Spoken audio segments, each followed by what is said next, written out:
የሐዋርያት ሥራ 8 ላይ የተመዘገበውን የመንፈስ ቅዱስ ኃይልን በገንዘቡ ሊገዛ የሞከረ ጠንቋይ እንዳለ ታውቃላችሁ። ሆኖም ያገኘው ኃይልን ሳይሆን አስከፊ እርግማንን ነው። በሰማሪያ ከተማ የሚገኝ ስሙ ሲሞን ይባላል። ለዓመታት ያህል ምትሃታዊ ድርጊቶችን እያደረገ በከተማው ታዋቂ ሆኗል። ከታናናሽ ጀምሮ እስከ ታላላቆቹ ድረስ የእግዚአብሔር ኃይል ይሄ ነው እያሉ ያደምጡት ነበር። ቀጥሎ በአንድ ቀን ሐዋርያቶች ወደዚህ ከተማ ይመጡና ጥንቆላን አላደረጉም፣ ምትሃታዊ ነገሮችንም አላሳዩአቸው።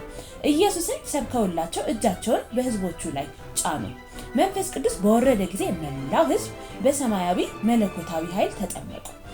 ከልባቸው አደመጡ። ከአንዳንዶች እርኩሳን መናፍስት እየጮሁ ወጡ። ሽባዎችና አንካሶችም ተፈወሱ።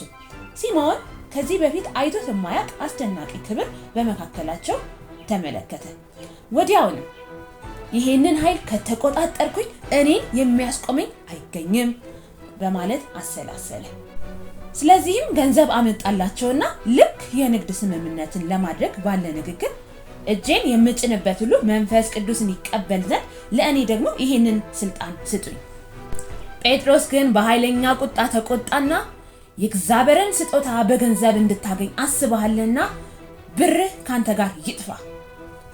ችግሩ ገንዘቡ ሳይሆን ገንዘብን በመስጠት እግዚአብሔርን ለመቆጣጠር ድፍረቱ ነው እንጂ። ከዛን ቀንም ጀምሮ ሲሞን ለሁሉም ማስጠንቀቂያ ምልክት ሆኖ ቀረ።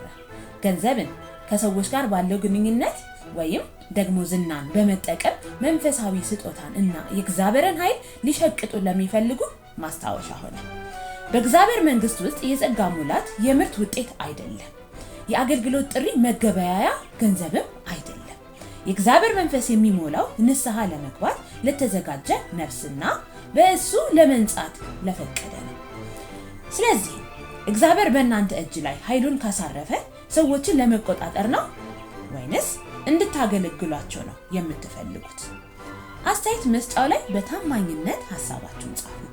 ይህንን ቪዲዮ በማጋራት መንፈሳዊ ኃይልን እየነገዱ ያሉ ሰዎች በእግዚአብሔር ዘንድ እጅግ ውድ የሆነው ነገር የሱ ኃይል ሳይሆን የኛ ልብ እንደሆነ ይወቁ።